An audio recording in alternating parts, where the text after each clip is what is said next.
Picture this: a time when the fate of knowledge hung in the balance, not in the glow of computer screens or the hum of printing presses, but in the quiet corners of candlelit scriptoriums and the echoing halls of fortified castles. This was the silent war between monasteries and castles, a centuries-long struggle that decided who would control the written word and, with it, the future of Europe. It wasn't fought with armies or sieges, but with something far more enduring: the painstakingly copied manuscripts, the carefully guarded libraries, and the minds of those who could read them. This clash shaped the medieval world in ways we're still uncovering today, and its echoes resonate in how we think about power, education, and even truth itself. At first glance, monasteries and castles might seem like unlikely rivals. One was a place of prayer, humility, and devotion; the other, a symbol of military might and political ambition. But beneath the surface, they shared a common obsession: control over knowledge. Monasteries, with their scriptoriums and scribes, were the keepers of ancient texts, preserving everything from religious scriptures to the works of Greek and Roman philosophers. Castles, on the other hand, were the seats of kings and nobles who understood that to rule, they needed more than swords. They needed the authority that came from learning. And so a quiet battle began, one where the weapons were quills, the spoils were books, and the stakes were nothing less than the direction of civilization. What makes this conflict so fascinating isn't just the intrigue of hidden rivalries or the drama of competing institutions, it's how deeply it reflects the timeless human struggle over who gets to shape the story of our world. Think about it: even today we see battles over who controls information, who gets to educate, and whose version of history is told. Back then, the monastery walls and castle towers were the front lines of that fight.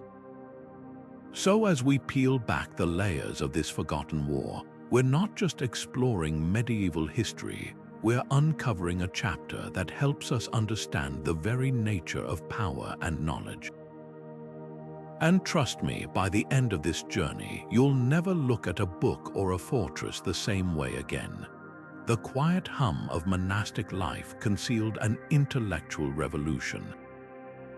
While Europe's kingdoms rose and fell amid war and upheaval, monasteries became unlikely strongholds of civilization, their scriptoriums serving as time capsules for the ancient world's greatest ideas. Picture a Benedictine monk bent over a parchment by flickering candlelight, his quill scratching out not just scripture but Aristotle's logic, Galen's medicine, and Euclid's geometry, each stroke of ink a lifeline tethering the future to the past. This wasn't merely copying, it was resurrection. In an age when even kings were often illiterate, monks wielded literacy like a sacred craft, transforming sheepskin into something immortal. What set these monastic communities apart wasn't just their devotion to preservation, it was their radical approach to knowledge itself. Unlike castles, where learning served immediate political needs, monasteries treated wisdom as a divine pursuit. Their libraries became ecosystems of thought, where theology rubbed shoulders with astronomy and medicine mingled with poetry. Take the 9th century monastery of St. Gall in Switzerland, where the layout included not just a church and dormitories but a designated scriptorium, library, and even a medicinal herb garden, proof that these spaces were designed as engines of intellectual life. Yet this monopoly came at a price. The very isolation that protected monastic knowledge also made it fragile. A single Viking raid or fire could erase centuries of work overnight, as happened at Lindisfarne in 793, when pagan invaders reduced one of England's great learning centers to ashes. And while monks safeguarded texts, their tight control over access created a paradox. They saved classical knowledge from oblivion, yet kept it locked away from most of society. This tension between preservation and exclusion would eventually spark a rivalry with castles, where a new kind of power broker saw knowledge not as a spiritual treasure, but as a weapon to reshape the world. The true brilliance of monastic scribes lay in their adaptability. When parchment grew scarce, they scraped old manuscripts clean to reuse them, unknowingly creating palimpsests that modern technology would later reveal as layered histories. When barbarian invasions disrupted trade, they improvised inks from oak galls and soot. Their greatest legacy wasn't just the texts they saved, but the stubborn belief that ideas mattered enough to endure chaos. In an era we often dismiss as the Dark Ages, these communities kept the lights of learning burning not for glory or gold, but for the quiet conviction that some truths were worth outlasting empires. Castles loomed over the medieval landscape like stone fists, imposing, unyielding, built to intimidate. While monasteries cultivated the mind, these fortresses embodied raw earthly power, their walls thick enough to withstand siege engines and their dungeons deep enough to crush dissent. For centuries, the noble families who occupied them ruled through strength alone, their authority etched in blood and iron rather than parchment. A king might barely scribble his name, yet his word could raise armies or doom entire villages. But as the centuries turned, something unexpected happened. The rulers of these fortresses began to crave what the monks had guarded so jealously. Knowledge wasn't just for souls anymore, it was becoming the currency of thrones. The shift started subtly. A feudal lord, tired of being outmaneuvered in legal disputes, would employ a cleric to read the old Roman laws. A queen, realizing that diplomacy required more than threats, would summon scholars to tutor her court in rhetoric and languages. Even the most battle-hardened baron couldn't ignore the practical advantages of literacy. Tax records kept vassals honest. Treaties penned in precise language avoided costly wars, and the astrological charts consulted before campaigns sometimes meant the difference between victory and starvation. Slowly, castles began to carve out spaces for learning within their battlements. The Scriptorium, once exclusive to monasteries, found a shadowed cousin in the castle's chancery, where clerks copied decrees by torchlight. What's striking is how this transformation revealed a hidden truth. Castles and monasteries weren't just rivals, they were mirrors. Both sought control, but where monks saw knowledge as a path to God, warlords saw it as a lever of dominion.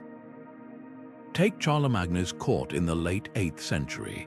Though the emperor himself reportedly slept with a wax tablet beneath his pillow to practice letters, his palace school wasn't about enlightenment, it trained administrators to run an empire. And when Norman conquerors like William the Bastard invaded England in 1066, they brought not just swords but scribes, meticulously cataloging every acre of land in the Domesday Book to tighten their grip. Yet castles faced a dilemma. To harness knowledge, they needed educated men, but those men often came from monastic schools, steeped in ideals that clashed with secular ambition. A clerk educated by monks might bristle at a lord's demands or worse, use his skills to undermine him. This tension birthed a new class, the secular scholar, neither fully monk nor knight, who navigated both worlds. Figures like Thomas Becket, once a merchant's son turned royal chancellor, embodied this shift until his very education made him dangerous enough that a king's knights cut him down on the cathedral steps. The real turning point came when castles stopped borrowing knowledge and started hoarding it. By the 12th century, nobles amassed personal libraries, not of scripture but of law, medicine, and even romance. The legendary court of Elena of Aquitaine became a hub for troubadours and thinkers, blending politics with poetry. And when kings like Frederick II of Sicily, called the wonder of the world for his intellect-built universities under royal patronage, the message was clear: castles wouldn't just steal knowledge from monasteries, they'd create their own. This silent war reshaped Europe's landscape in ways we still live with. The split between sacred and secular learning, the rise of educated bureaucrats, even the birth of the modern university, all trace back to this clash of stone and parchment. And perhaps the greatest irony, in the end, castles didn't destroy monastic knowledge. They absorbed it, twisted it, and turned it into something new. Because power, whether spiritual or temporal, has always known that ideas are sharper than swords and far more lasting. This ideological collision wasn't just about who owned books, it was a war over the soul of knowledge itself. On one side stood the monasteries, where every copied letter was considered an act of worship. The Benedictine rule explicitly commanded monks to treat their scriptorium work as sacred labor, equal to prayer. When Abbot Suger of St. Denis in the 12th century described illuminating manuscripts, he didn't speak of practicality. He wrote of divine light streaming through the parchment. For these communities, knowledge was a ladder to heaven, its purity carefully guarded. A single misplaced interpretation of scripture could damn souls, which is why monastic libraries often chained their most precious volumes to desks, not just to prevent theft, but to control who could access dangerous ideas. Meanwhile, in the drafty halls of castles, a starkly different philosophy took root. When King Alfred the Great commissioned translations of Latin texts into Old English in the 9th century, his goal wasn't salvation, it was survival. His preface to Gregory the Pastoral Care laid it bare: a kingdom couldn't thrive if only clergy understood its laws. This utilitarian approach scandalized monastic traditionalists. To them, handing scripture to illiterate bailiffs and sheriffs was like giving a child a lit torch in a hayloft. The Church's nightmare came alive when figures like Emperor Frederick II, excommunicated yet brilliant, used his vast learning to challenge papal authority, proving knowledge could be as destabilizing as any army. The tension crystallized in the struggle over universities. When Bologna's law school emerged in the 11th century, it didn't sprout from a monastery but from guilds of secular scholars. Their specialty, Roman civil law, the perfect tool for emperors to counter church influence.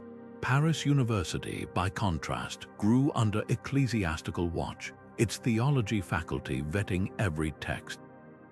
The clash turned violent in 1218 when town and gown riots at Oxford saw scholars fleeing like heretics, their books tossed into the Isis River. Both sides understood what was at stake. Whoever controlled these new centers of learning would dictate Europe's future. Perhaps no story captures this divide better than the fate of Peter Abelard.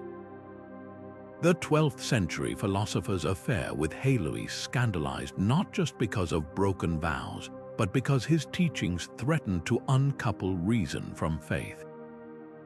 When Bernard of Clairvaux, the monastic powerhouse, had Abelard's works burned, it wasn't mere censorship. It was a defensive strike against the castle's creeping influence. For Bernard, logic applied to scripture was like a sword in a child's hand. For Abelard, it was the only path to truth. Their battle foreshadowed the Reformation, proving ideas penned in quiet cloisters could topple kingdoms. Yet the irony runs deeper. Even as castles amassed knowledge for power, they couldn't escape its transformative effect. When Elena of Aquitaine's court poets blended troubadour romance with classical myths, they weren't just entertaining nobles, they were crafting a new secular morality. And when Thomas Aquinas later reconciled Aristotle with Christianity, he proved the monastery's greatest fear: once loosed, knowledge couldn't be forced back into theological boxes. What began as a turf war over manuscripts became a revolution neither side could control, reshaping everything from science to statecraft. The pens had proven mightier than the swords, and both institutions would spend centuries grappling with that revelation. Within the hushed scriptoriums of medieval monasteries, time seemed to stand still except for the steady scratching of quills on parchment. Here, in these sacred workshops of the mind, generations of monks performed what they called Opus Dei, the work of God, transforming animal skins into vessels of wisdom. A single Bible could take a scribe an entire year to complete, each flourish of ink an act of devotion. But these weren't just religious texts. Hidden among the psalters and patristic commentaries were treasures like Pliny's Natural History, Ptolemy's star charts, and even fragments of Cicero's speeches, all rescued from the wreckage of Rome's collapse. The process itself was a marvel of medieval ingenuity. Parchment had to be scraped thin with knives, smoothed with pumice, then ruled with faint lines to keep lettering even. Ink came from crushed gallnuts mixed with iron salts, creating a rich black that faded to warm brown over centuries, and the scribes, they weren't mere copyists. A 9th century manual from Tours reveals how they standardized abbreviations, corrected errors in ancient texts, and even added marginal notes, some serious, like a monk's complaint about his frozen fingers, others whimsical, like sketches of battling knights in the margins of a psalter. What's often overlooked is how these scriptoriums functioned as early think tanks. At Monte Cassino in the 11th century, monks didn't just transcribe medical texts, they experimented with herbal remedies from them, blending classical Greek knowledge with local folk medicine. In Spanish monasteries like Ripoll, Christian, Jewish, and Muslim scholars collaborated on translating Arabic astronomy texts, their quills bridging 3 faiths. This wasn't mindless repetition, it was active scholarship hidden under the guise of preservation. Yet the scriptorium's greatest strength, its isolation, also sowed the seeds of its decline. As towns grew and commerce quickened, the feudal elite grew impatient with monastic gatekeeping. A telling incident occurred in the 12th century when Henry I of England demanded the abbot of Peterborough hand over a prized copy of Pliny for his royal library. When the abbot refused, citing divine ownership, Henry simply had it copied by force, a harbinger of Castle's growing appetite for unfiltered knowledge. The scriptorium's legacy is etched in paradox. They saved Aristotle from oblivion only to keep him locked in cloisters. They nurtured Europe's first scholars while resisting the spread of literacy beyond their walls. And in their most poetic twist, the very techniques monks perfected, standardized scripts, punctuation, even page numbering, would later fuel the printing press revolution that made their painstaking work obsolete. What endured wasn't just the texts, but the radical idea that knowledge deserved sanctuary. Long after castles crumbled and kings turned to dust, the monks' parchment voices still speak, from the mathematical theorems that built cathedrals to the legal principles that shaped constitutions.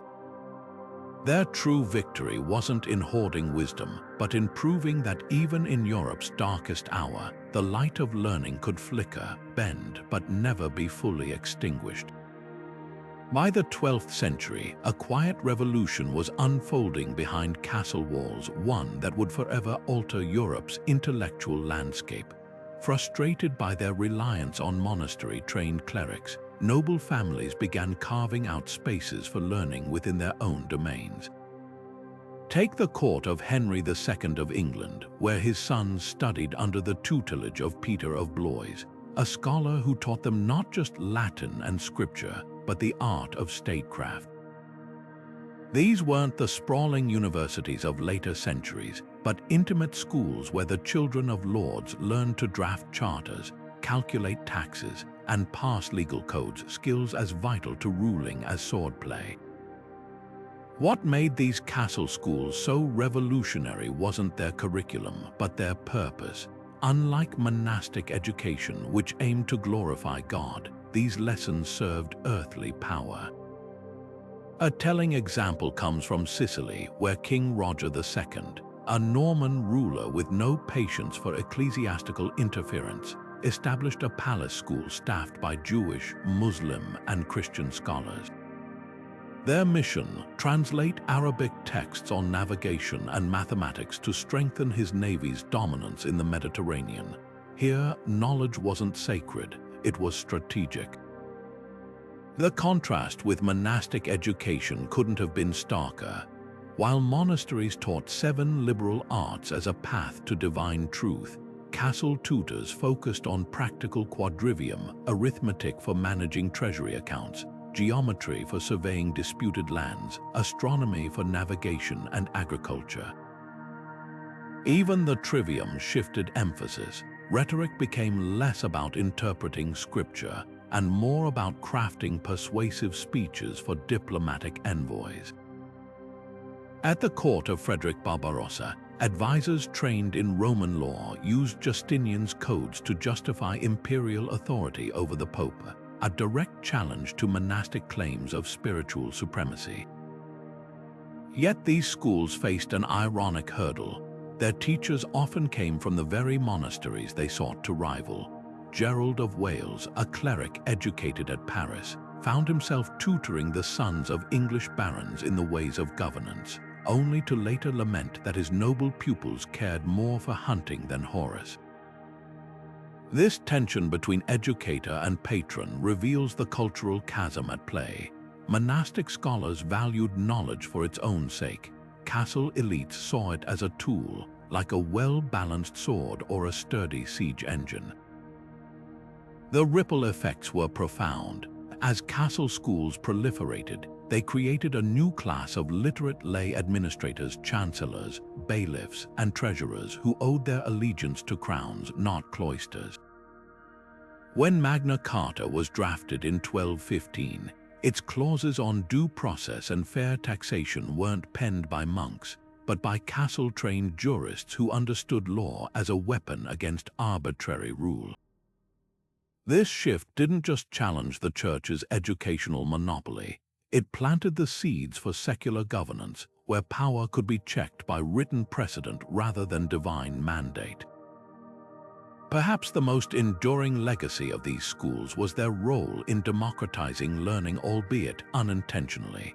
As noble households competed for the finest tutors, they inadvertently created demand for books outside monastic control. The 14th century library of Charles V of France, housed in the Louvre, contained over 900 volumes on subjects from astrology to ethics, all accessible to his courtiers. Though still elite, these collections became stepping stones toward the Renaissance ideal of the educated ruler, one who could quote Cicero while commanding armies, proving that knowledge and power weren't opposing forces, but two sides of the same coin. By the time the first universities emerged from these roots, the Silent War had reached a stalemate. Monasteries still guarded ancient wisdom, but castles had proven that education could serve temporal ambition without crumbling into heresy. The real victor wasn't either institution, it was the idea that knowledge belonged not just to God or kings, but to anyone bold enough to seek it. The Church's grip on knowledge wasn't just about preserving sacred texts, it was a calculated strategy to maintain authority in an increasingly chaotic world. Imagine a peasant in the 12th century stumbling upon an unlocked monastery library. Even if he could decipher the Latin, a language as foreign to most Europeans then as ancient Sanskrit is today, the very act of reading without clerical permission was considered dangerous, even heretical. This wasn't mere elitism, it was a survival tactic. After the collapse of Rome, the Church had become Europe's de facto government, its bishops the only officials who could read treaties, record laws, or interpret divine will. Literacy wasn't just power, it was the scaffolding holding up medieval society. Latin became the ultimate gatekeeper.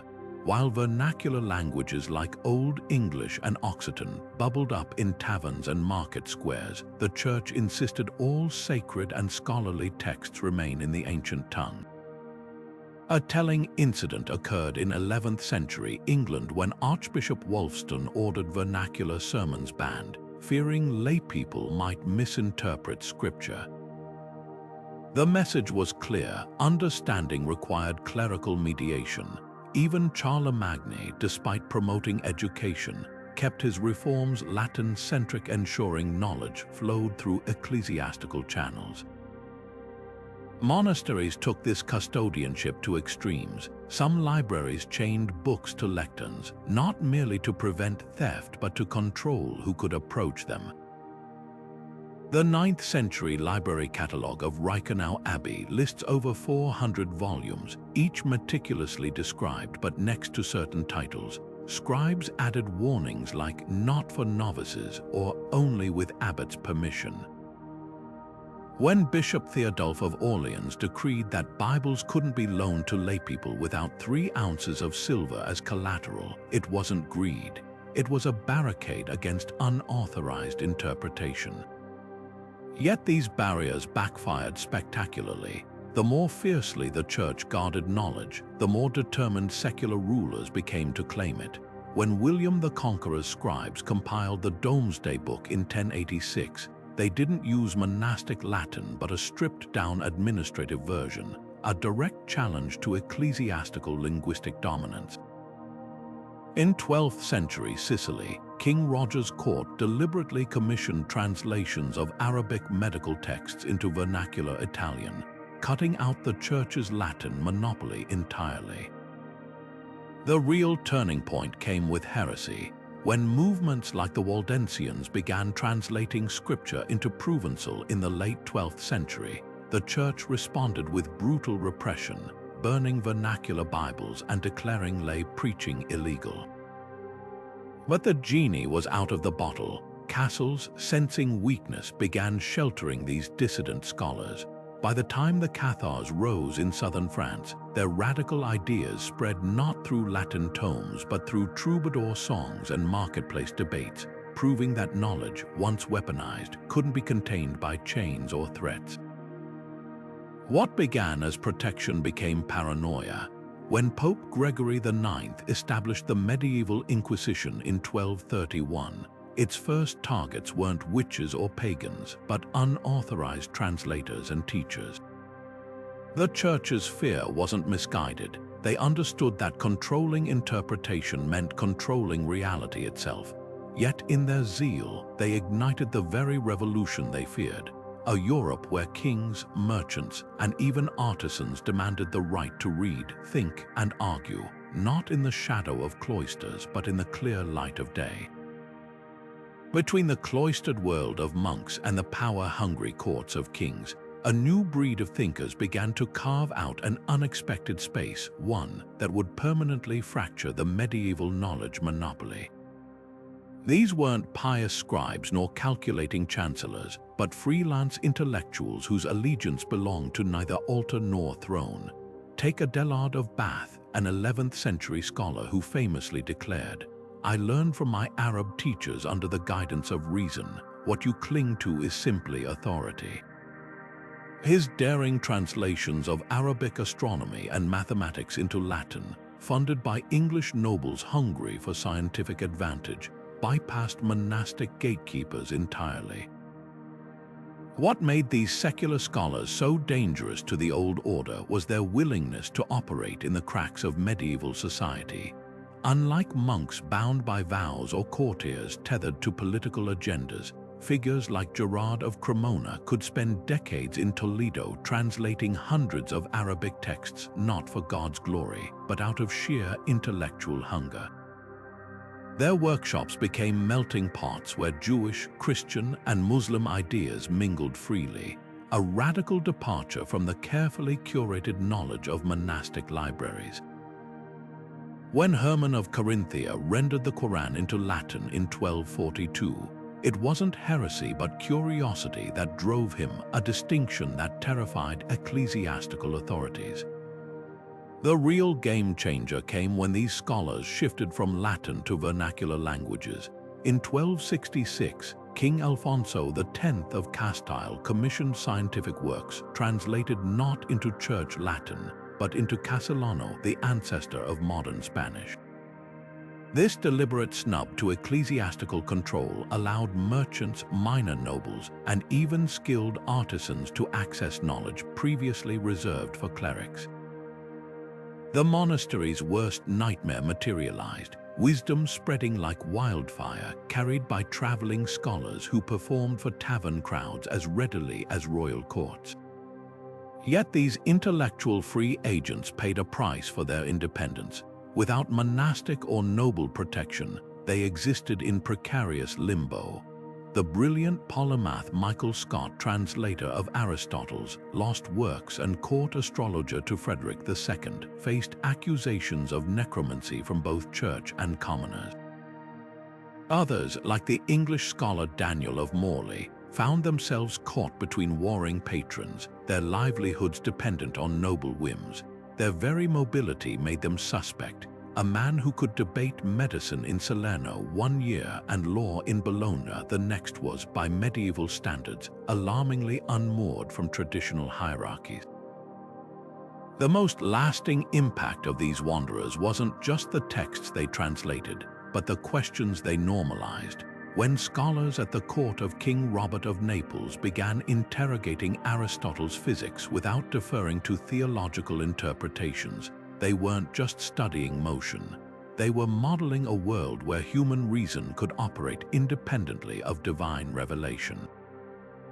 This quiet revolution in thinking paved the way for everything from Renaissance humanism to the scientific method, proving that once knowledge slips its leash, it can redraw the boundaries of the possible.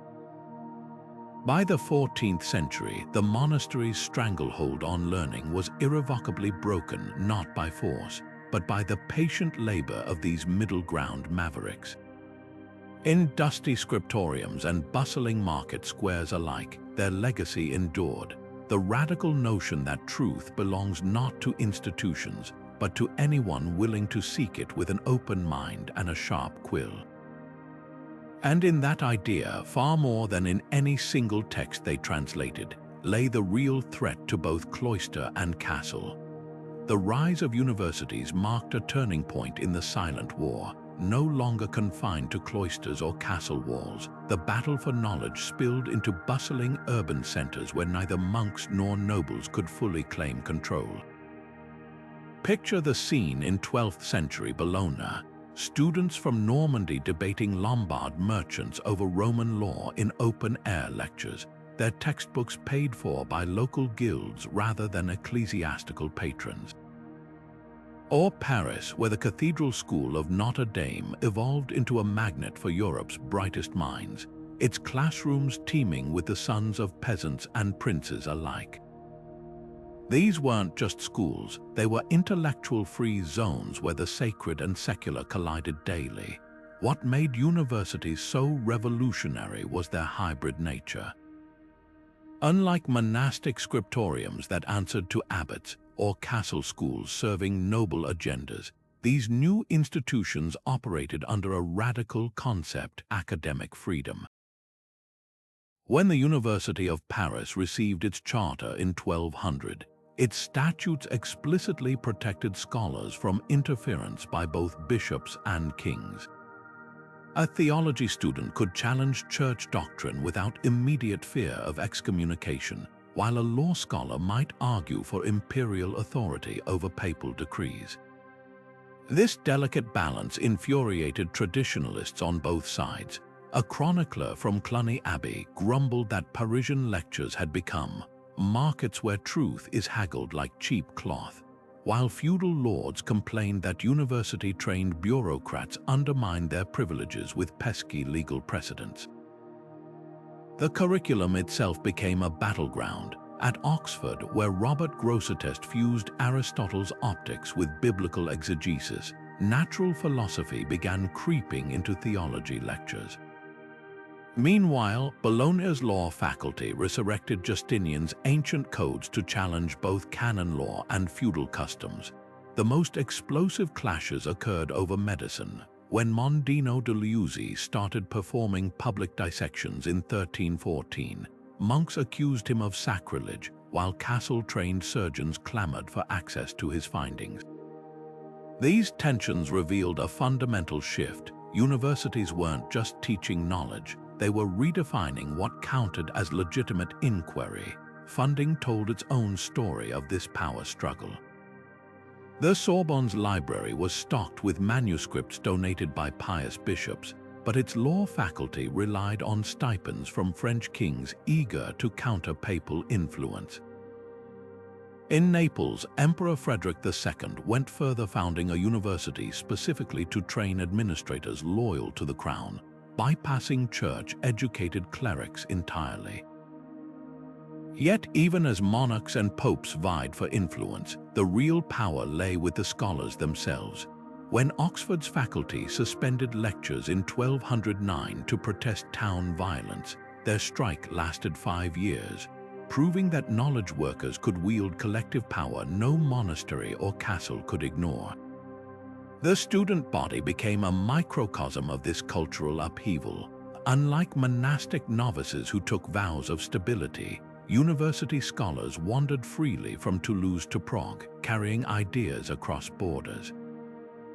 The infamous Goliards, wandering student poets, satirized both clerical hypocrisy and noble brutality in verses so popular they circulated in castle halls and monastery kitchens alike. This mobility created something unprecedented, an international intellectual class whose loyalties lay not with institutions but with ideas themselves.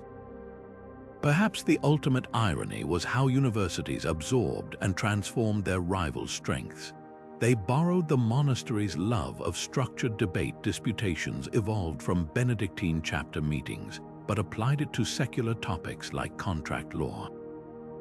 They adopted the castle's pragmatic focus on skills like rhetoric and medicine, yet infused them with theoretical depth. In doing so, they birthed a model that outlasted both: the modern idea that knowledge thrives not under the thumb of power, but in the friction between competing truths. Long after the Scriptoriums fell silent and the castle schools faded, these vibrant, quarrelsome communities would keep the medieval world's greatest legacy alive: the belief that learning belongs to everyone bold enough to question. The quiet theft of knowledge became an art form in medieval Europe, with castles and monasteries locked in a shadow war over manuscripts that would make any modern spy novel seem tame.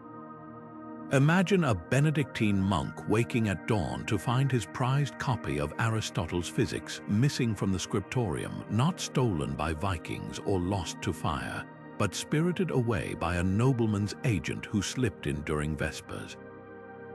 These weren't random crimes, they were calculated acts of intellectual piracy, revealing just how far secular powers would go to close the knowledge gap with the church. Some nobles dispensed with subtlety entirely. When Richard de Berry, 14th century Bishop of Durham and avid book collector, toured monasteries, he arrived with a retinue of scribes and an open purse, a thinly veiled bribe system where abbots could either sell their manuscripts voluntarily or risk having them borrowed indefinitely. His Philobiblon, a love letter to book collecting, casually admits to rescuing texts from neglectful monks, framing theft as cultural preservation.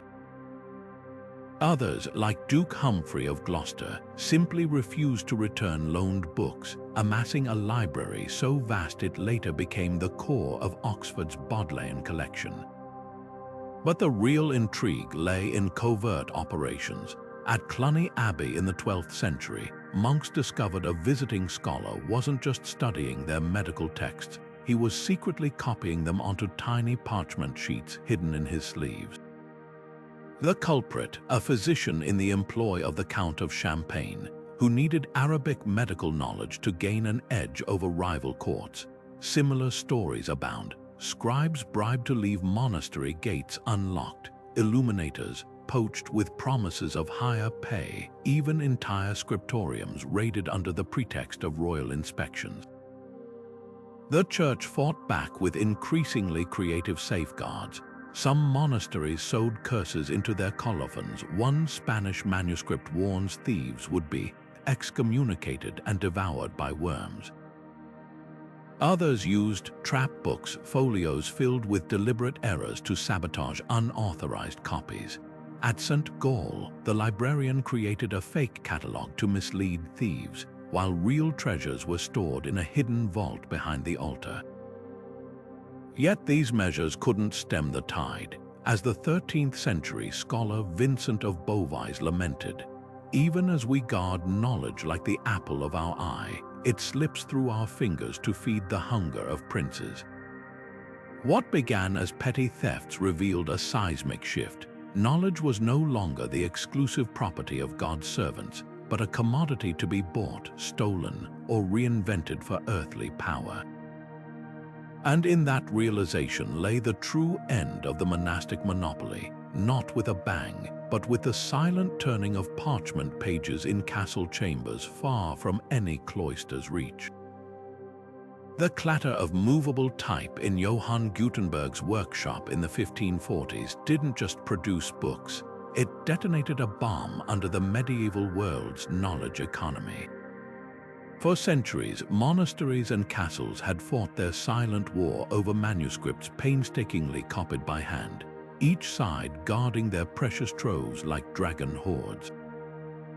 But with the printing press, what once took a scribe a year to complete could now be replicated in days at a fraction of the cost. The implications were staggering. Suddenly, a merchant in Bruges could own a printed Cicero. A farmer's son in Nuremberg might study a mass-produced grammar book, and kings could flood their realms with identical copies of laws, no longer at the mercy of monastic scribes who might subtly alter wording to suit ecclesiastical interests. Monastic libraries, once the sole guardians of ancient texts, found their monopoly crumbling. A single press in Venice could output more books in a month than the great Scriptorium of Cluny Abbey had produced in a decade. The Benedictines' meticulous control over textual accuracy, their pride for centuries, was undermined by printers' errors, with misprinted Bibles sometimes becoming cherished oddities rather than heresies. Even the Church's Latin stronghold faltered as vernacular translations poured off presses, allowing laypeople to wrestle with Scripture directly. When Martin Luther nailed his 95 Theses to Wittenberg's church door in 1517, it was the printing press that turned a local debate into a continent-wide revolt, proving that ideas could now outrun censors and outlast burnings. Castles, by contrast, seized the new technology with ruthless efficiency. Tudor monarchs used printed proclamations to solidify their rule, while the Holy Roman Emperor Maximilian employed broadsheets to sway public opinion during wars. The Dukes of Burgundy commissioned lavishly printed genealogies to legitimize their dubious claims to power, and legal codes, once subject to monastic interpretation, were now standardized in crisp black type. Knowledge became a tool of statecraft in ways unimaginable to Charlemagne's illiterate knights, yet the press's greatest impact was its democratizing effect. By 1500, print shops had sprung up in over 200 European cities, creating a new class of literate artisans and merchants who formed opinions outside clerical or noble oversight. The very technology that castles hoped would centralize power instead fueled the rise of public spheres, coffeehouses where printed news was debated, markets where pamphlets circulated, and schools where printed textbooks created a shared base of knowledge. The Silent War's final irony: neither monks nor nobles controlled the press's fallout. It belonged to the typesetters, the translators, the radical poets and scientists who would use this tool to build a world where knowledge, once a guarded fortress, became a crowded marketplace and forever changed who got to write history. The monastic scriptorium had survived barbarian invasions, Viking raids, and political upheavals, but the quiet hum of the printing press proved its most formidable enemy. As printed books flooded Europe's markets in the late 15th century, many abbeys doubled down on tradition, dismissing mass-produced texts as crude imitations of their sacred craft. At the Cistercian Abbey of Clairvaux, monks famously burned a shipment of printed Bibles, declaring the Inkai smell of presswork the stench of hubris. Others, like the Benedictines of Monte Cassino, sewed warnings into their manuscripts claiming hand-copied letters carried divine grace that mechanical type could never replicate. Their resistance wasn't just about quality, it was a last stand against a world where knowledge could escape ecclesiastical control. This backlash revealed a deeper anxiety. For centuries, monastic scribes had served as God's chosen intermediaries between text and reader. Their meticulous corrections ensured doctrinal purity, their illuminations guided interpretation, and their very labor sanctified the words. A printed book required no such guardianship.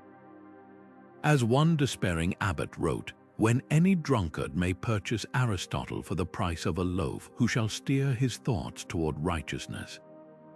Some monasteries took drastic measures. The Carthusians of Cologne forbade brethren from even touching printed materials without special dispensation, while Spanish inquisitors placed certain vernacular presses under surveillance as potential heresy mills. Yet their defiance only hastened their irrelevance. While monks debated ink quality, secular rulers embraced print's propaganda potential. When Pope Alexander VI needed to rally Christendom against the Ottoman threat in 1494, he bypassed monastic copyists entirely, commissioning printed bulls distributed across Europe in weeks. Kings followed suit. Henry VII of England used printed genealogies to bolster his shaky claim to the throne, and the Habsburgs flooded their realms with standardized legal codes that undermined local monastic courts. Even the Church's own indulgences, once hand-copied revenue streams, became mass-produced commodities hawked by traveling salesmen. The irony was cruel. Monasteries, having preserved classical knowledge through Europe's darkest centuries, now found themselves sidelined by the very technology that could have amplified their mission. At the Benedictine Abbey of Fulda, an aging scribe penned a lament in his final manuscript. "We kept the embers alive through the long night, only for others to kindle torches we cannot hold." Within decades, his scriptorium stood empty, its once precious copying desks repurposed as firewood. The silent war had ended not with a clash of swords, but with the steady, relentless clanking of presses, a sound that promised knowledge for the many, but left its ancient keepers wandering in the margins of history. Castles, once symbols of brute force and martial dominance, began draping themselves in the trappings of scholarship, not out of sudden piety, but because Renaissance Europe's rules of power had changed. The medieval lord who once measured his might in armed knights now flaunted his influence through leather-bound libraries and imported Greek tutors.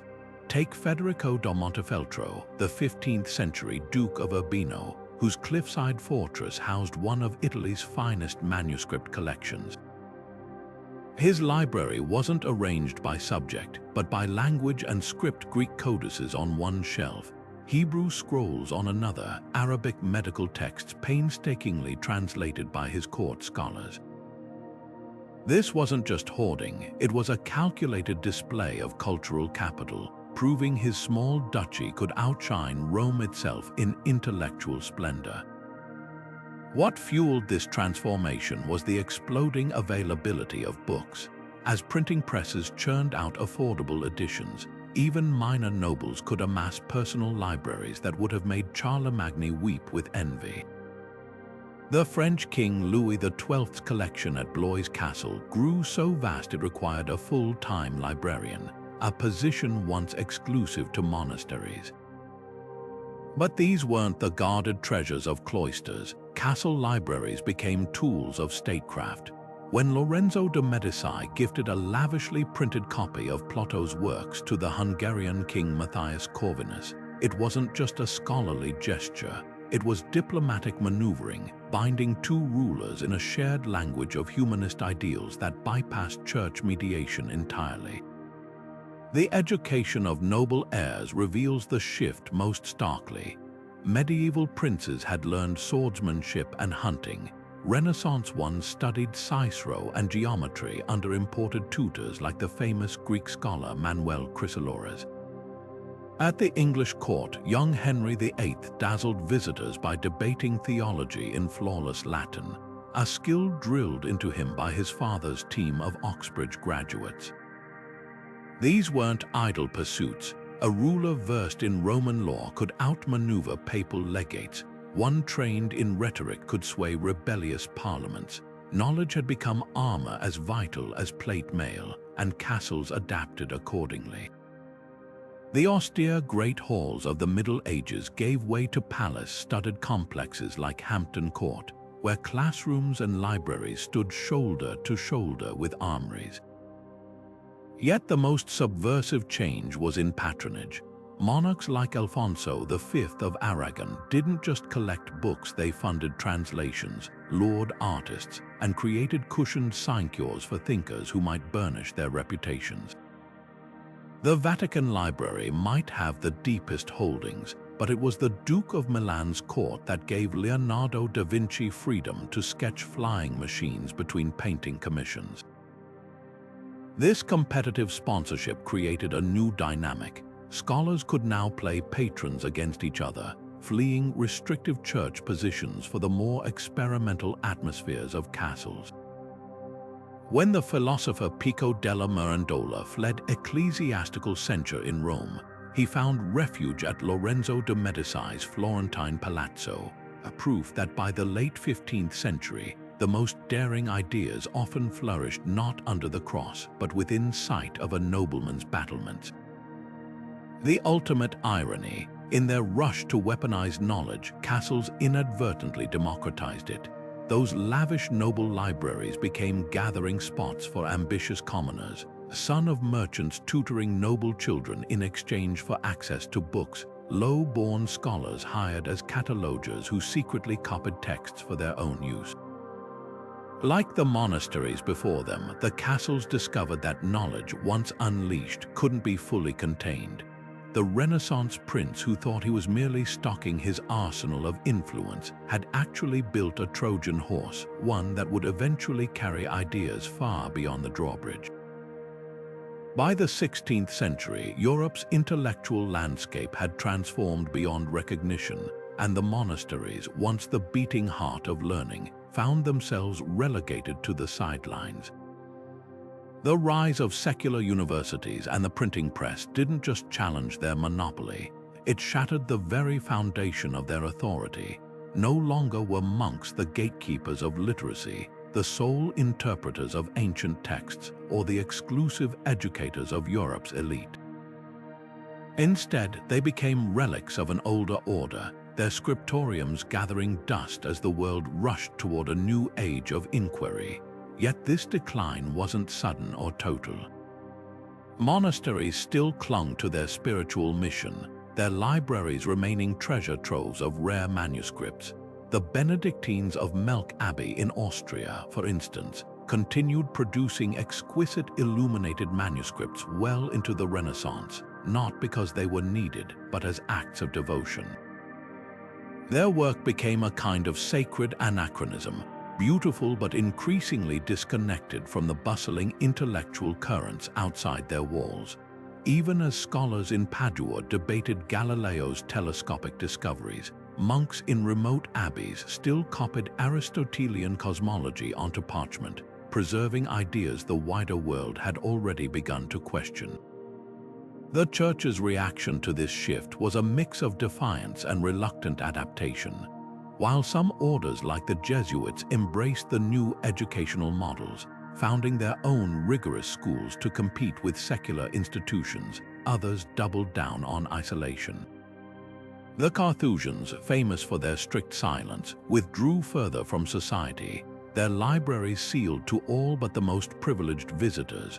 Meanwhile, the Vatican itself began curating its own printed editions of classical texts, a tacit admission that the age of handwritten exclusivity was over.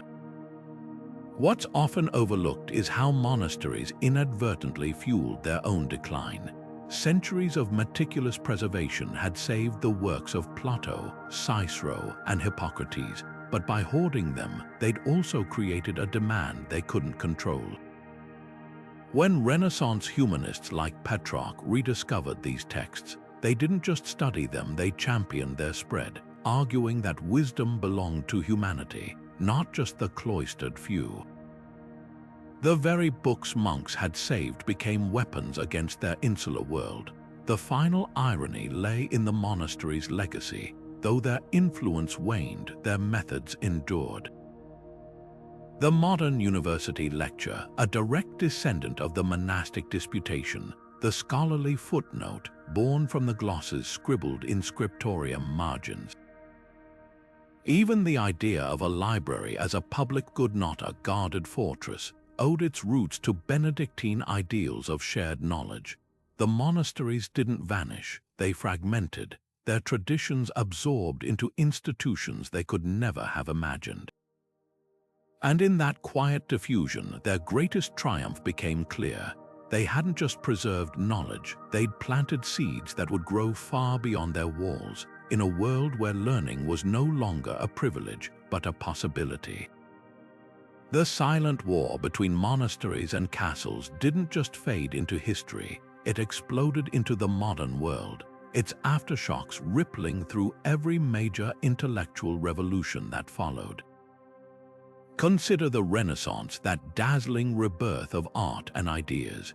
Without the monastery's painstaking preservation of classical texts, there would have been no Plato for Petrarch to rediscover, no Aristotle to inspire Leonardo's notebooks. Yet it was the castle's hunger for secular glory that turned those rediscoveries into something transformative. When Lorenzo de Medici bankrolled Florence's Platonic Academy, he wasn't funding theology, he was curating a new kind of power, one where a ruler's prestige hinged as much on his library as his army.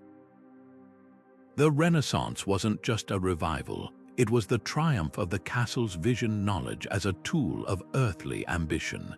Then came the Reformation, where the war's unresolved tensions reached breaking point. Martin Luther's 95 Theses went viral not because of their theological novelty, but because the printing press, a technology castles had eagerly adopted, allowed them to spread faster than any pope could suppress.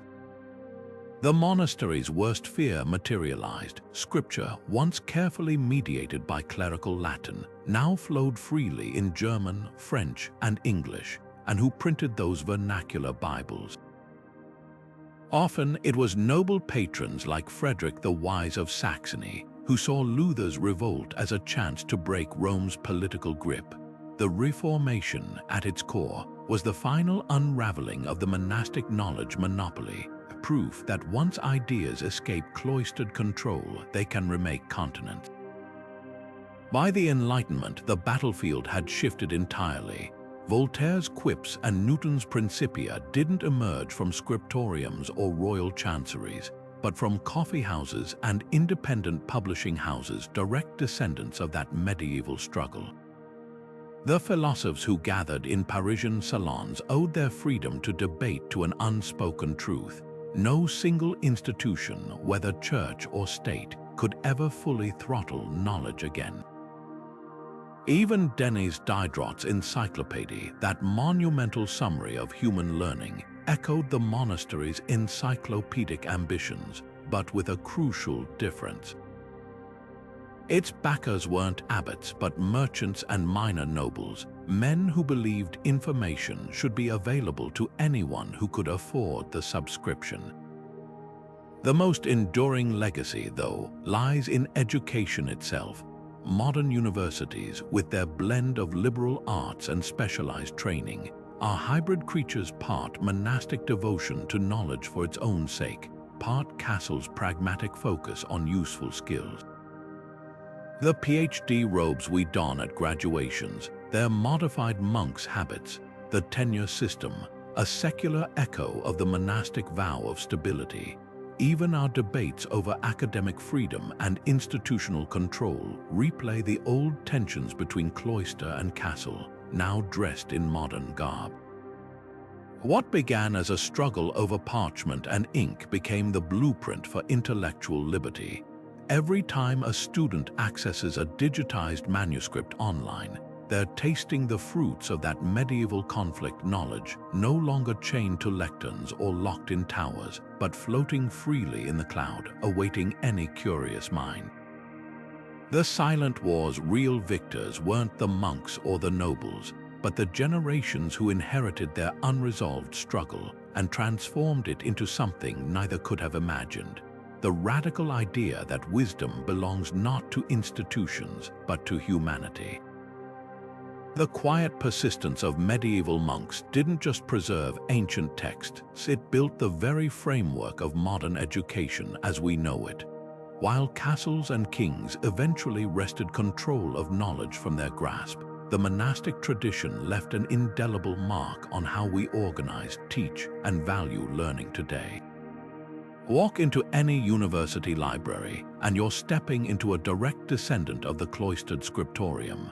The orderly shelves, the cataloging systems, even the hushed reverence for books all echo practices refined over centuries by Benedictine and Cistercian scribes. Take the lecture hall, that cornerstone of higher education.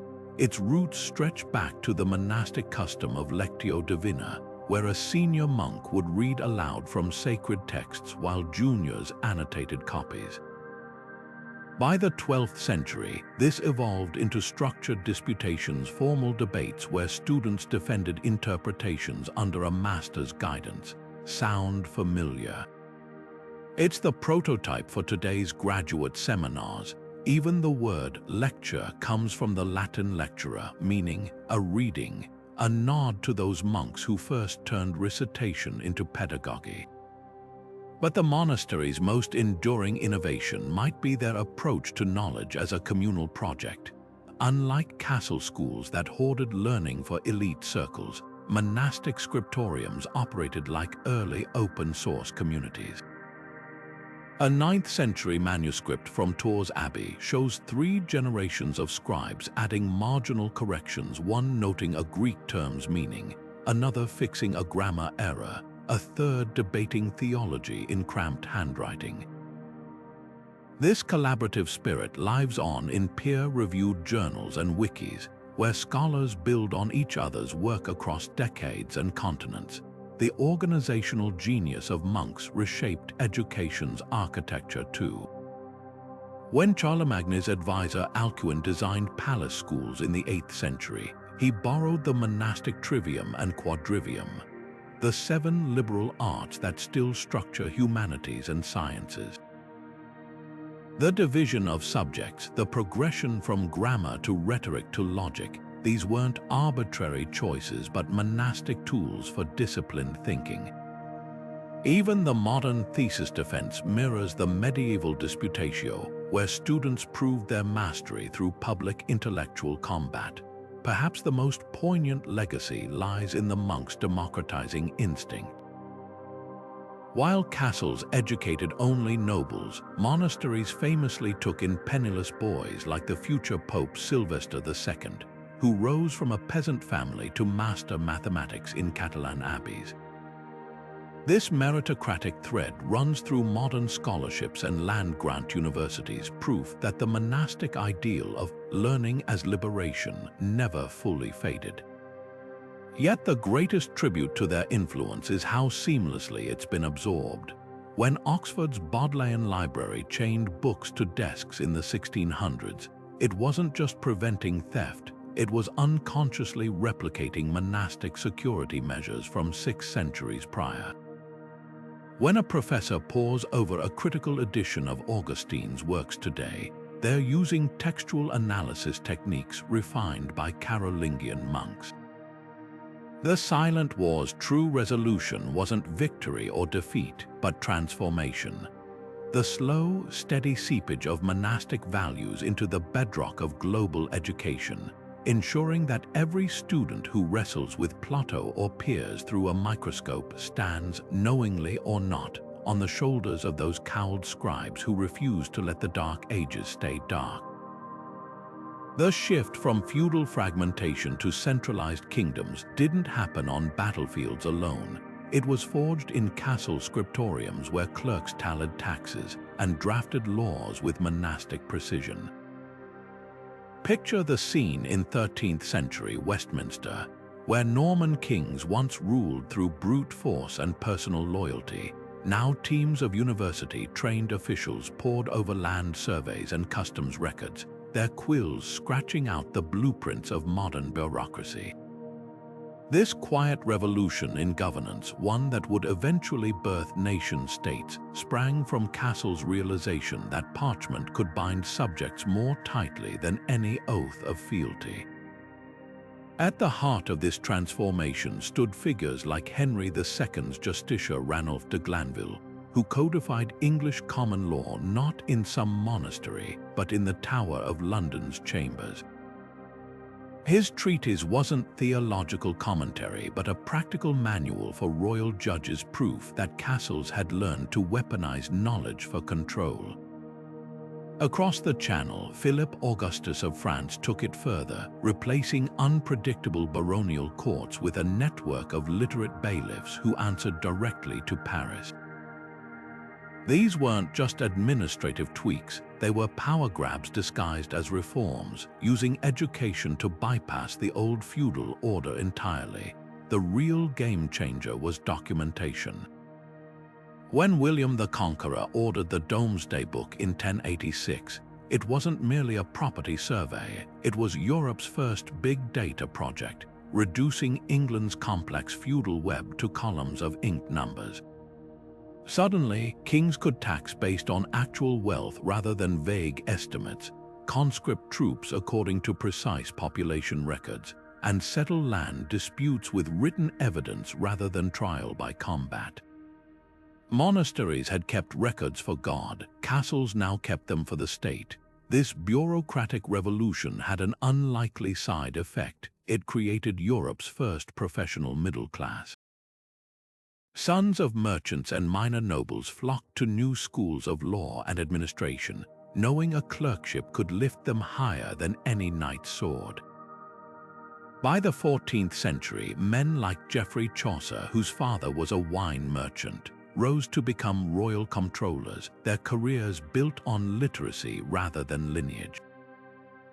The social mobility horrified old aristocracy. One German baron complained that ink-stained wretches now command those of noble blood. The most profound impact was on warfare itself. Medieval kings had relied on feudal levies, unreliable troops who served 40 days yearly. But with literate treasurers tracking tax revenues, rulers could hire professional armies. When Edward III of England needed longbowmen for the 100 Years' War, his exchequer officials calculated exactly which wool taxes could fund them. War became less about personal loyalty and more about fiscal policy, a shift that turned kingdoms into proto-nations. Yet the irony is thick. These centralized states, built on castles' embrace of learning, would eventually render castles obsolete. By the 16th century, a king like Francis I of France didn't need fortified keeps to project power. He had bureaucrats, standardized laws, and standing armies. The very tools castles had cultivated to dominate the feudal age became the instruments of their irrelevance. The Silent War's final victor wasn't cloister or castle, but the modern state they'd unintentionally midwifed, a leviathan powered by paperwork, where knowledge wasn't just preserved or hoarded, but systematically harvested to bind millions under a single crown. The parchment casualties of this century's long struggle defy calculation, not just individual manuscripts lost to fire or neglect, but entire libraries that vanished into history's shadows. Imagine the 9th century monastery of Lorsch, its shelves groaning with over 600 codices ranging from Virgil's poetry to Persian medical treatises. Today, a mere 30 survive, or consider the legendary library of the Abbasid caliphs in Baghdad, whose House of Wisdom once held translations of Greek philosophy alongside Chinese alchemy texts, all reduced to ashes during the Mongol siege of 1258.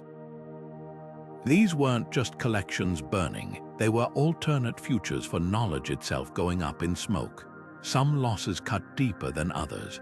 When Viking raiders sacked Lindisfarne in 793, they didn't just destroy illuminated gospels, they erased generations of marginal notes where monks had recorded everything from local herb remedies to astronomical observations.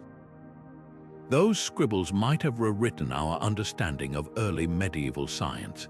At Cluny Abbey, a single fire in 1213 consumed its prized archive of Merovingian charters, legal records that could have illuminated how Roman law morphed into feudal custom. Even deliberate preservation efforts backfired when 16th century humanists cleaned up old manuscripts by scraping away palimpsests. They unknowingly destroyed layered texts, including the only known copy of Archimedes' Method of Mechanical Theorems, later rediscovered beneath a prayer book by modern imaging technology. The greatest tragedy lies in the silent gaps, the works we know existed only because someone mentioned them in passing. Cicero's dialogue on glory, referenced by medieval scholars as a masterpiece, survives only in name. The medical writings of Trotula of Salerno, Europe's most famous female physician, were systematically attributed to male authors until her legacy nearly disappeared. Even major libraries like Alexandria's had catalogues listing thousands of scrolls now known solely by their titles, like the missing volumes of Livy's history that could have explained Rome's darkest years. Yet these losses also reveal the strange resilience of ideas. When Islamic scholars translated Aristotle's works into Arabic during Europe's so-called Dark Ages, they saved texts that would later re-enter Christendom via Spain, but with crucial additions. Ibn Sina's Canon of Medicine, building on lost Greek texts, became Europe's medical Bible for 5 centuries. The irony is rich. Monasteries preserved antiquities knowledge only for castles to later disseminate it in forms the original scribes might not recognize.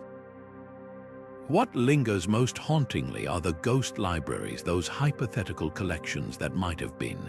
Had Charlemagne's palace school scribes copied one more manuscript, or had a Norman lord spared a Breton monastery scriptorium, our intellectual inheritance could look radically different.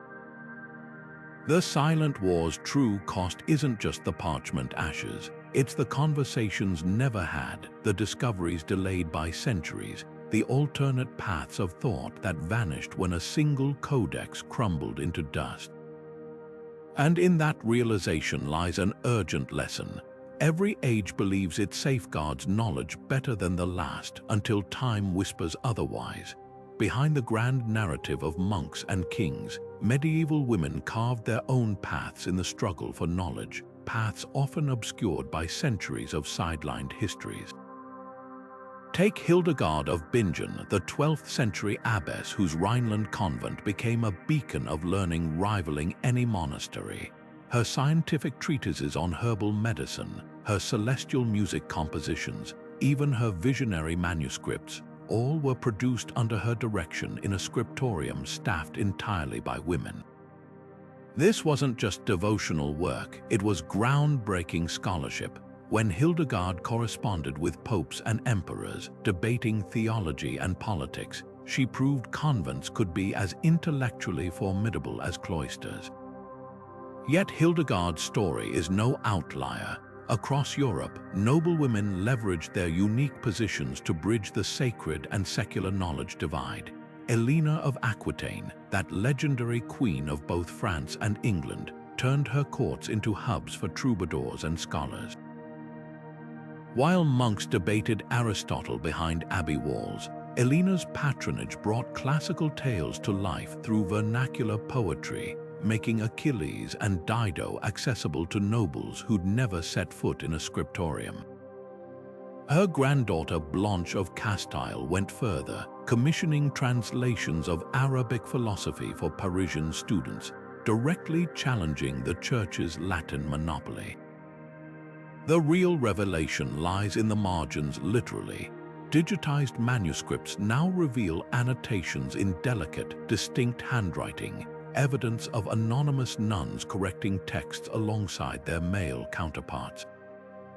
At the convent of Helfta in Saxony, Gertrude the Great penned mystical works so influential they were later smuggled into monastery libraries, their female authorship discreetly erased. Even more subversive were women like Trota of Salerno, whose medical writings on women's health circulated widely until male scribes rebranded them as Trotula, a fictional male authority.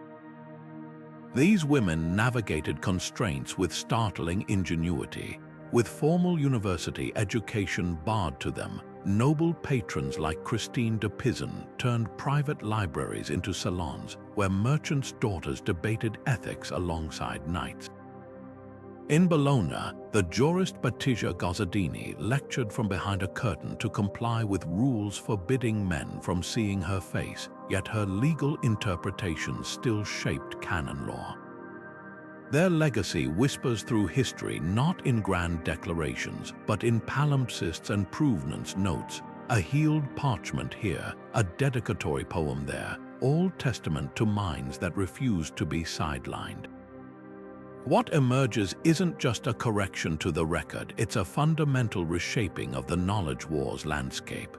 When we picture medieval learning, it shouldn't be just hooded monks and armored kings hunched over parchments, but also noble women dictating translations in sunlit courtyards, abbesses leading astronomical debates, and merchant wives preserving oral law in household recipe books.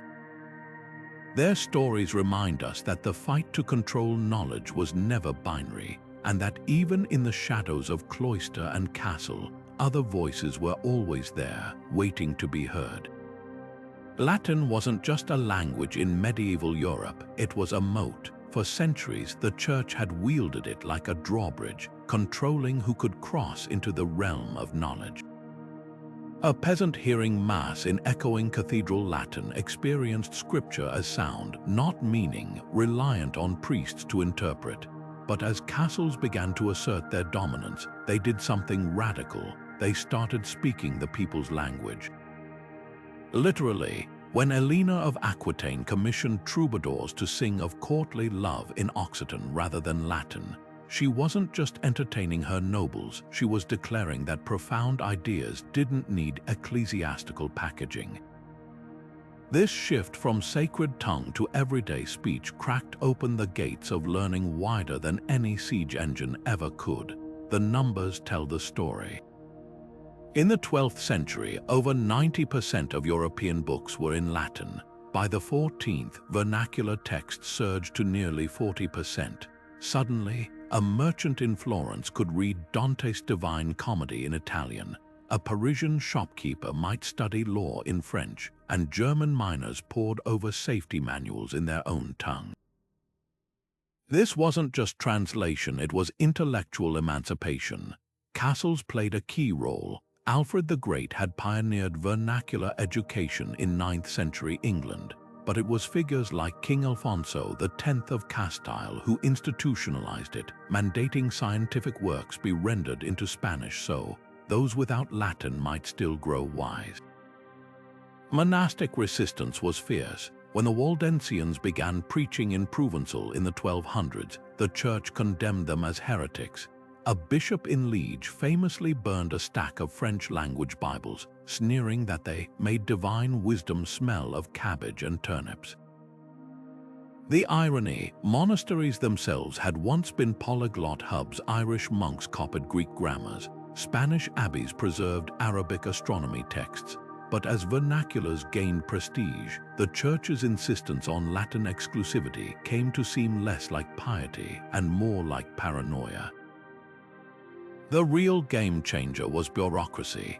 When Norman administrators in England began keeping land records in early Middle English, and French kings issued ordinances in the Langue d'Oil, they created something unprecedented, official knowledge that bypassed clerical Latin entirely.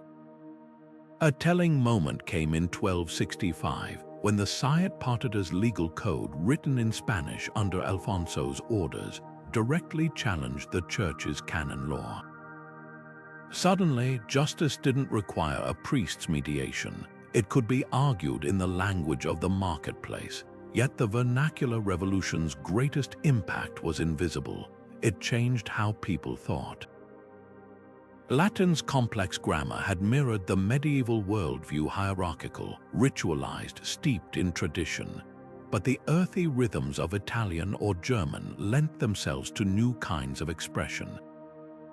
When Christine de Pizan penned feminist arguments in 15th century French, or Geoffrey Chaucer satirized corruption in English, they weren't just using local words, they were crafting new ways of questioning authority itself. The monastery's Latin stronghold didn't collapse overnight. Even as printed Bibles proliferated in German and English, the Council of Trent in 1546 reaffirmed Latin as the sole language of Scripture. But the tide was unstoppable. Just as castles had absorbed monastic knowledge while rejecting its control, vernacular culture now took Latin's riches and remade them for the streets. The Silent War's final linguistic irony. Today's scholars still study medieval manuscripts, but they do so in dozens of tongues, proof that knowledge, once loosed from its sacred cage, can never be forced back behind monastery walls. The parchment pages of medieval chronicles weren't just records, they were battlefields where truth and legend clashed in a war for hearts and minds. Monasteries and castles each mastered the dark art of shaping narratives, turning scribes into spin doctors and manuscripts into weapons of influence. Consider the Golden Legend, that 13th century bestseller compiled by a Dominican friar. Its tales of saints weren't mere biography, they were carefully crafted propaganda, depicting holy figures as unstoppable forces who made kings kneel and demons flee. When a monk in Canterbury described Thomas Becket's martyrdom, he didn't just report the event, he staged it like a celestial drama, with Becket's blood forming a cross on the cathedral floor and his killers struck by divine madness. These weren't stories, they were theological artillery, fired to reinforce the Church's supremacy over secular power. Castles retaliated with chronicles that read like medieval PR campaigns. The Song of Roland, commissioned by Norman lords, transformed a minor skirmish in the Pyrenees into an epic clash between Christendom and Islam, conveniently omitting that the real Roland was ambushed by Basque Christians, not Saracens. Over in England, the Anglo-Saxon Chronicle mysteriously downplayed Viking victories after Alfred the Great's scribes took over its compilation, the most brazen rewrite. Emperor Charlemagne's biographer Einhard lifting whole passages from Suetonius' life of Augustus to cast his king as a new Roman emperor, holy relics and all. This propaganda war reached its peak in visual media. Monastic illuminations depicted excommunicated rulers like Frederick II roasting in hell, while castle-sponsored tapestries showed pious kings receiving swords from angels. Even maps joined the fray. Ecclesiastical mappers placed Jerusalem at the world's center, while royal cartographers exaggerated their domain size. The message was clear: control the narrative, and you control reality itself. Yet the most enduring lesson lies in how these tactics backfired. When monastic scribes exaggerated Pope Gregory VII's triumphs over Emperor Henry IV, they didn't foresee how future kings would use those same claims to argue the Church was overreaching. And when castle chroniclers invented glorious genealogies linking themselves to Trojan heroes, they accidentally created expectations of noble behavior that later constrained their descendants. The pens that lied so skillfully had unwittingly written checks their institutions couldn't cash, proving even in the Middle Ages, spin was a double-edged sword. Gold and parchment were inseparable allies in the medieval knowledge wars, a reality that reshaped Europe's intellectual landscape as profoundly as any theological debate or royal decree. While monasteries relied on pious donations and castles extracted wealth from lands, a new force emerged from the bustling market squares, merchants whose fortunes could buy not just silk and spices, but the most precious commodity of all, education. Consider the Medici family of Florence, whose banking empire funded private tutors for their children and eventually endowed libraries that rivaled monastic collections. Their palazzo shelves groaned with manuscripts on everything from double-entry bookkeeping to Arabic algebra, proving that commerce and curiosity could walk hand in hand.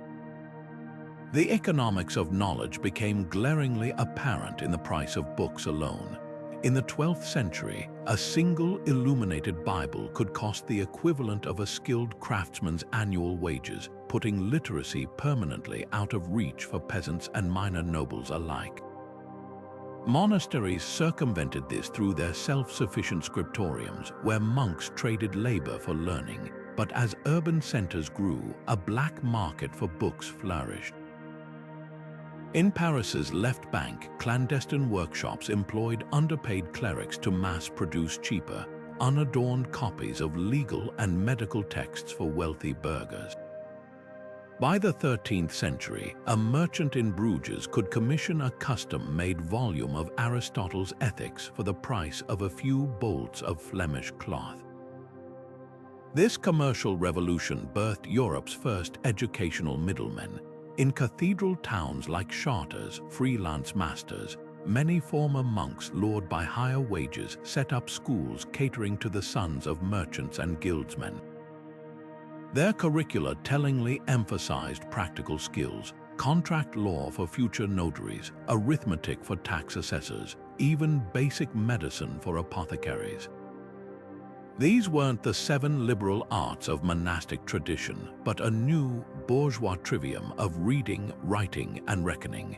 The church recoiled in horror. Bishop Stephen of Tournai complained that these upstart teachers peddle knowledge like hucksters selling onions.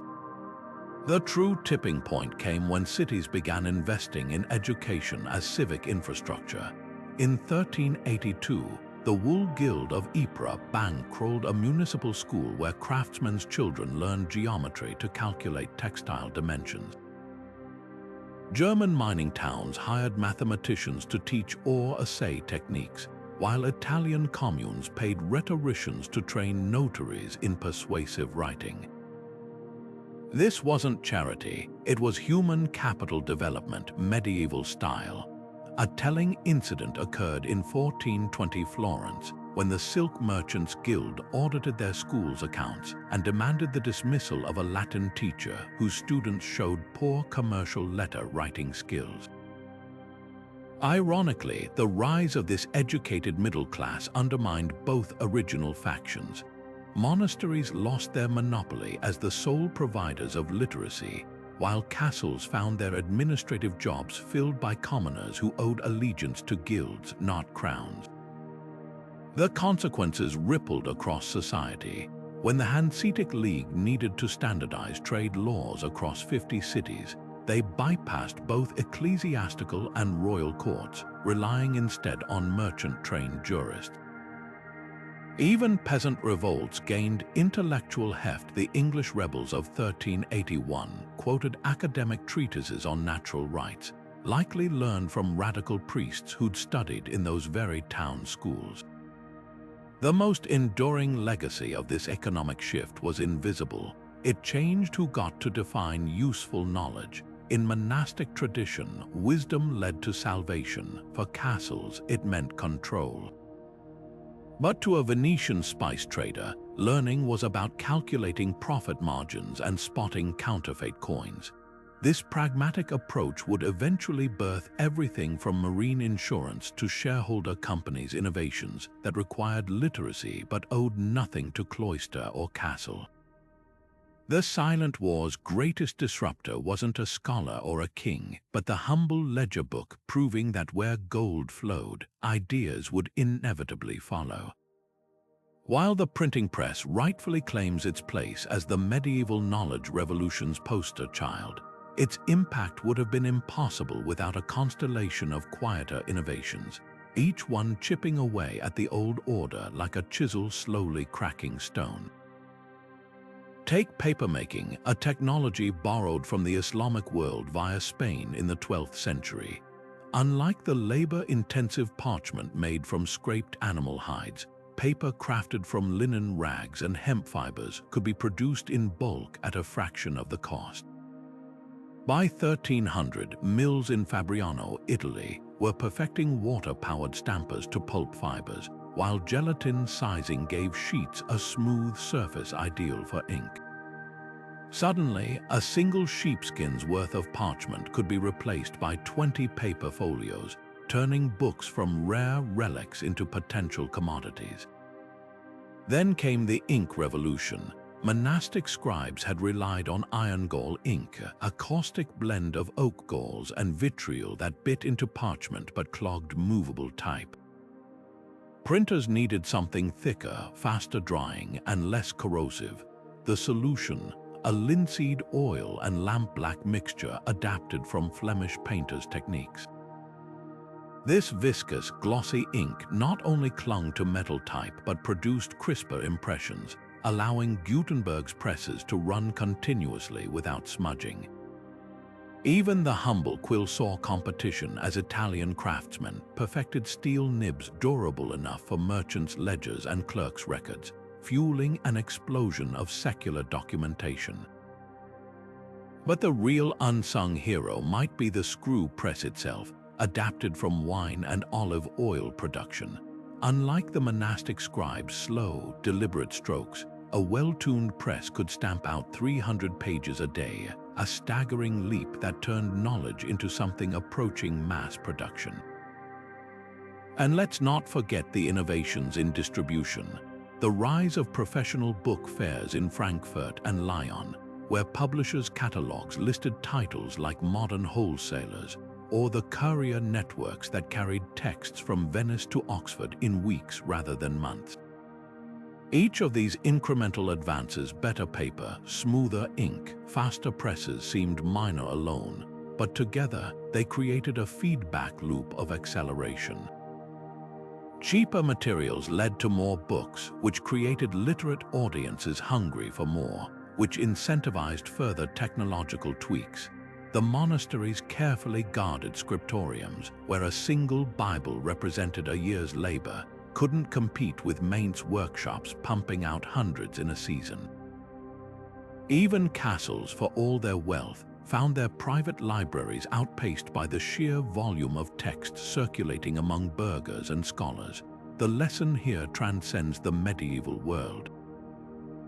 Just as smartphones required not just microchips but touchscreen glass and lithium batteries, the knowledge revolution was never about one invention. It was the slow, collective triumph of countless hands papermakers, ink grinders, press mechanics, each solving small problems that together toppled an ancient order. And in that truth lies a warning for every gatekeeper of information. Technology never sleeps, and today's unremarkable tweak might be tomorrow's tidal wave. While Europe's monasteries and castles waged their silent war over knowledge, a strikingly similar struggle unfolded thousands of miles away in the bustling streets of Baghdad. The Abbasid Caliph's legendary House of Wisdom wasn't just a library, it was a battlefield where scholars, translators, and power brokers clashed over who would define truth itself. Founded in the 8th century, this intellectual powerhouse became the Islamic world's answer to monastic scriptoriums, but with a crucial difference. Where European monks preserved knowledge through isolation, Baghdad scholars actively sought it from every corner of the earth. Greek philosophy from Alexandria, Persian medicine from Jundashapur, Indian mathematics from the Punjab, all flowed into the House of Wisdom's Scriptoriums, where multilingual teams rendered them into Arabic with meticulous care. The real tension lay in who controlled this intellectual bounty. Caliphs like Al-Mamun didn't fund this enterprise out of pure curiosity. They recognized that controlling translation meant controlling political legitimacy.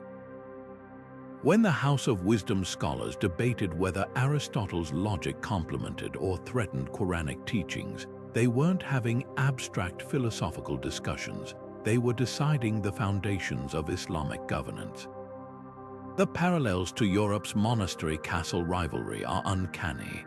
Just as Charlemagne's palace school used learning to bolster imperial authority, Baghdad's rulers employed knowledge as a tool of statecraft, creating an elite class of scholar bureaucrats who owed their positions to the caliph's patronage rather than religious institutions.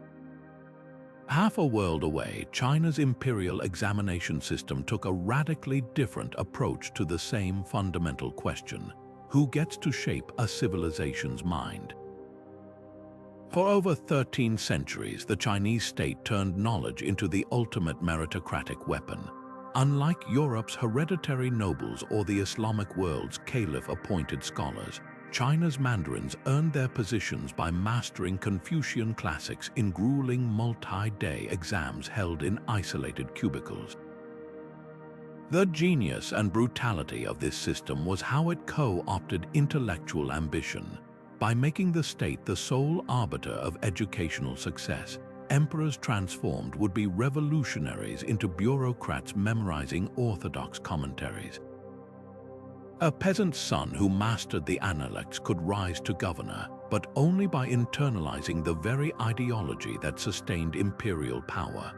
What makes these global parallels so revealing is how they reflect universal human tensions. In Byzantium, emperors and patriarchs tussled over control of the University of Constantinople's curriculum. In the Mayan city-states, priestly scribes guarded astronomical knowledge as closely as Benedictine monks guarded scripture. Even in Timbuktu's madrasas, where scholars traded gold dust for books, rulers understood that whoever controlled the inkwells controlled the future. The real lesson isn't just that knowledge equals power. It's that every civilization develops its own unique containment strategies for that power. Europe's monasteries chained books to desks. China's emperors chained minds to examination halls. Baghdad's caliphs let ideas flow freely, but only through state-sanctioned channels. These weren't just different approaches to learning. They were competing visions of how societies should function, who should lead, and what truths deserve preservation. And in their shadows, as always, lurked the same timeless struggle, the fight to decide who gets to write history and who must be content to live within its lines. The echoes of parchment and ink in medieval scriptoriums and castle chanceries reverberate loudly in today's digital landscape, proving that the struggle over who controls knowledge isn't confined to the past, it's simply upgraded its tools. Consider the parallels. Just as monasteries once guarded sacred texts with chains and curses, modern tech giants algorithmically gatekeep information, deciding which voices get amplified and which vanish into obscurity. And like feudal lords who hoarded manuscripts to consolidate power, today's political and corporate elites weaponize data, turning clicks and likes into currencies of influence. The battlegrounds have shifted from stone towers to server farms, but the stakes remain eerily similar. Who gets to shape the stories we believe, and who gets left outside the gates? Take the phenomenon of digital scriptoriums, closed ecosystems where information is curated, monetized, and policed. Social media platforms, much like medieval monasteries, enforce their own orthodoxy through community guidelines and shadow banning, acting as both preservers and censors of knowledge. Meanwhile, the modern equivalent of castle schools emerges in billionaire-funded think tanks and private universities, where elite education is still a lever of power. The irony, While a 14th century peasant couldn't access a chained Bible, today's algorithms often lock users into ideological silos just as effectively, feeding them curated truths that reinforce divides. The Latin of our age isn't a language, it's the opaque code dictating what goes viral and what gets buried. Yet history offers a glimmer of hope. Just as the printing press shattered the church's monopoly, decentralized technologies like blockchain and open access platforms are challenging today's knowledge gatekeepers. Online libraries like Project Gutenberg and Arxiv democratize scholarship, mirroring how medieval town schools broke the monastic stranglehold on education. Even the resurgence of fact-checking initiatives recalls the painstaking work of monastic scribes correcting errors in transcribed texts, except now, crowdsourced vigilance combats misinformation at the speed of a retweet. The most urgent lesson lies in the consequences of exclusion. When medieval castles and monasteries clashed over knowledge, the casualties weren't just manuscripts, they were the generations denied literacy, the innovations stifled by dogma, the voices erased from history. Today's digital divides, whether rural communities lacking broadband or algorithms biased against marginalized languages, risk repeating those same mistakes. But here's the twist: the medieval world didn't have the tools to bridge its gaps. We do. The choice isn't just about who controls knowledge now.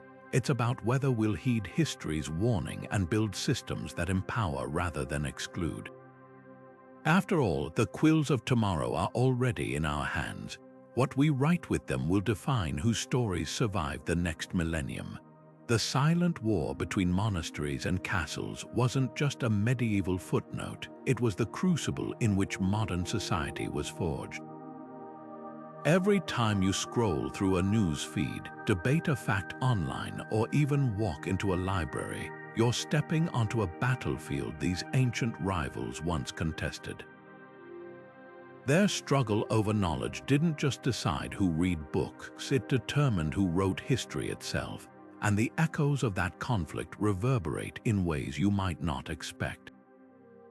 Take something as simple as your morning coffee. The beans were first cultivated by monks in Ethiopia, studied by Islamic scholars, then traded through castle-protected routes, a journey mirroring how knowledge itself traveled from cloister to court, transforming along the way. What makes this ancient rivalry so relevant today is its central, unanswered question: who gets to decide what counts as truth? Monasteries believed wisdom belonged to God and should be guarded by his servants. Castles insisted it was a tool for rulers to wield, but the real victor turned out to be neither. It was the idea that knowledge could belong to everyone. The Scriptoriums' painstaking copies and the castle's stolen manuscripts eventually seeded the Enlightenment, the scientific revolution, even the internet. That parchment war taught us a dangerous but liberating lesson. Once information escapes its chains, it can reshape the world. Now we stand at our own crossroads. Algorithms curate our realities like medieval scribes once curated texts. Digital platforms control access to ideas as fiercely as any abbey-locked library. And the question remains, will knowledge lift up or control? The monks and nobles of the past couldn't imagine a world where peasants debated philosophy or merchants built universities. What futures are we failing to imagine? Their story isn't just about ink and parchment, it's a warning and an invitation. The next chapter isn't written yet. And unlike those medieval actors, we get to choose whether it's monopolized or set free. The real lesson of their silent war: however the battle ends, the winners write the history. So whose side will history say you were on?